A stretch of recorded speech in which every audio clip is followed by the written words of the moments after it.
Hai, kamu orang-orang tidak setia. Tidakkah kamu tahu bahwa persahabatan dengan dunia adalah permusuhan dengan Allah?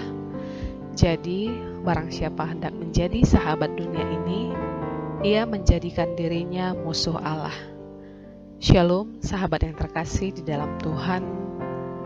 Renungan kita pada hari ini adalah tentang menjadi sahabat dunia.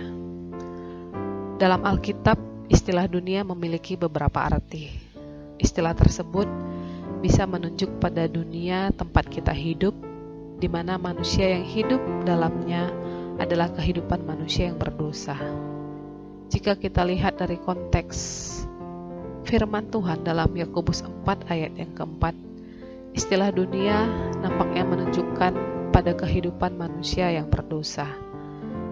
Dalam konteks ini, menjadi sahabat dari dunia berarti memiliki kehidupan yang sama dengan orang-orang yang tidak mengenal Allah atau kehidupan dalam dosa.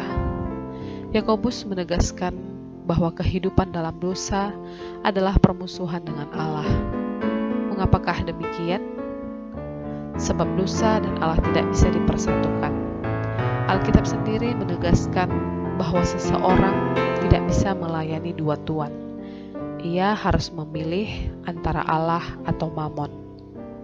Orang yang mengambil keputusan untuk mengikut Yesus atau menjadi murid Yesus tidak bisa hidup dalam dosa sekaligus dalam kebenaran. Seseorang yang berkata bahwa dirinya hidup dalam kebenaran namun masih hidup dalam dosa adalah seorang yang munafik dan pembohong. Untuk menjadi seorang pengikut Kristus dibutuhkan ketegasan dalam memilih jalan hidup. Seorang Kristen sejati tidak akan kompromi dengan dosa. Jika dia harus memilih antara kehendak Allah atau keuntungan diri sendiri, seorang pengikut Kristus akan pilih Allah dan tidak akan korbankan kebenaran sekedar demi kenyamanan.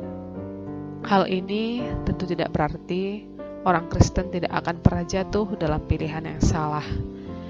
Yang membedakan antara Kristen sejati dengan Kristen palsu adalah saat ia melakukan kesalahan atau memilih keputusan yang salah, ia akan bertobat dan memperbaiki kesalahannya. Ada sebuah ilustrasi tentang seorang anak muda Kristen yang mendapatkan bantuan beasiswa dari perusahaan rokok. Pembinanya mengingatkan dirinya untuk memikirkan ulang hal tersebut. Alasannya adalah sebab uang beasiswa yang diterima pada dasarnya adalah uang yang didapat dari hasil menjual rokok yang sebenarnya tidak berbeda dengan racun yang dapat membunuh manusia. Saat ia diperhadapkan dengan pilihan itu, ia memilih untuk tidak melepaskan beasiswanya karena ia merasa hal tersebut penting bagi masa depannya. Dari ilustrasi tersebut, ada kejadian yang sama yang bisa terjadi dalam diri kita saat kita memilih untuk tidak melakukan hal yang benar karena hal tersebut dapat membuat kita rugi atau susah. Namun, kita harus ingat bahwa untuk menjadi seorang pengikut Tuhan, kita harus rela bayar harga.